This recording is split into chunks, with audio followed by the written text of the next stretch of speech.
Assalamualaikum warahmatullahi wabarakatuh. Di sini saya akan menjelaskan mengenai subjek objek norma pembukuan dengan mata kuliah perpajakan 2 dan bahasa pengampu yaitu Bapak Dr. Wemi Eka Putra SE MSI. Langsung saja,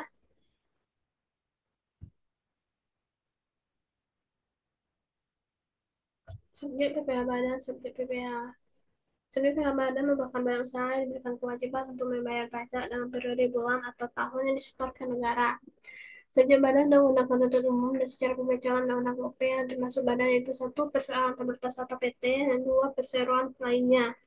Badan usaha milik negara atau BUMN, 4 badan usaha milik daerah BUMD, 5 badan usaha milik desa atau BUMDes, 6 firma, 7 kongsi, 8 koperasi, yang 9 dana pensiun, 10 persekutuan, 11 perkumpulan, ada yayasan, organisasi masyarakat, organisasi sosial politik, organisasi lainnya dengan nama dan bentuk apapun, dan lembaga bentuk badan lainnya, serta kontrak investasi kolektif dan bentuk usaha tetap. Objek PPh Badan Objek PPh Badan adalah penghasilan yang diterima atau diperoleh badan. Penghasilan kepada objek PPh dalam pasal 4 yaitu satu Undang-Undang PPh yang antaranya satu hadiah dari kegiatan dan penghargaan, dua laba usaha, tiga keuntungan karena penjualan atau karena pilihan atas selain tanah dan bangunan. Keempat, penerimaan kembali pembayaran pajak yang telah dibebankan kepada biaya. Kelima, bunga termasuk premium, diskonto dan imbalan karena jaminan dengan bayar utang. Keenam, dividen. Tujuh, royalti atau imbalan atas pengurangan hak. Delapan, sewa dan hasil lain sehubungan dengan penggunaan harta. 9, keuntungan karena pembesaran utang kecuali sampai dengan jumlah tertentu yang ditetapkan. 10, peraturan pemerintah. 11, keuntungan karena selisih kurs mata uang asing. Ke-12, selisih lebih karena penjualan kembali akibat tetap. Yang ke-13 yaitu iuran yang diterima kumpulan dari anggotanya terdiri dari wajib pajak yang menjadikan usaha atau pekerjaan bebas. 14 yaitu bahasan dari usaha berbasis syariah. Dan terakhir yaitu surplus bank. Norma PPh Badan Norma perhitungan penghasilan neto atau MTPN merupakan salah satu metode yang dapat digunakan untuk menentukan penghasilan neto wajib pajak dalam satu tahun. Pajak untuk digunakan sebagai dasar perhitungan penghasilan kena pajak. Metode ini tercantum dalam Undang-Undang Republik Indonesia Nomor 36 Tahun 2008 tentang pajak penghasilan, tepatnya pada pasal 14, serta dijelaskan secara khusus di dalam Peraturan Direktur Jenderal Pajak Nomor per 17 per PJ per 2015 yang ditetapkan pada 20 April 2015. Di dalam per 17 PJ 2015 yang terdiri dari 9 pasal dan Pak lampiran menjelaskan secara rinci tentang mekanisme norma perhitungan penghasilan itu. Intinya, dan selanjutnya mengenai pembukuan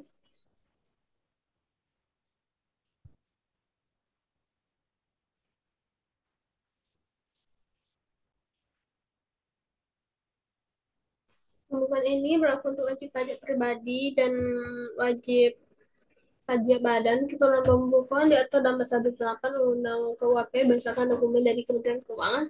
Isi dari pasal 8 Undang-Undang KUHP adalah sebagai berikut. Yang pertama itu wajib pajak orang pribadi yang melakukan kegiatan usaha atau pekerjaan bebas dan wajib pajak badan Indonesia wajib menyelenggarakan pembukuan. Yang kedua, wajib pajak yang dikecualikan dari kewajiban menyelenggarakan pembukuan sebagaimana dimaksud pada ayat 1, tetapi wajib melakukan pencatatan adalah wajib pajak orang pribadi yang melakukan kegiatan usaha dan pekerjaan bebas yang sesuai dengan ketentuan peraturan perundang-undangan perpajakan diperbolehkan menghitung penghasilan neto dengan menggunakan norma perhitungan penghasilan neto dan wajib pajak orang pribadi yang tidak melakukan kegiatan usaha dan pekerjaan bebas.